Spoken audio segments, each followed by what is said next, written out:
अल्लाह तुम्हारी औलाद के बारे में तुमको इरशाद फरमाता है कि एक लड़के का हिस्सा दो लड़कियों के हिस्से के बराबर है,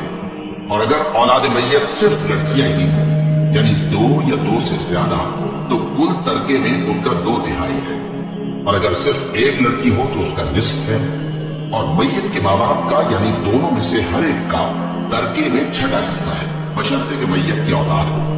और अगर औलाद न हो और सिर्फ माँ बाप ही उसके वारिस हो तो 1/3 माँ का हिस्सा है, और अगर मैयत के भाई भी हों तो माँ का 6वां हिस्सा होगा। और ये तकसीम तरका मैयत की वसीयत की तामीर के बाद जो उसने की हो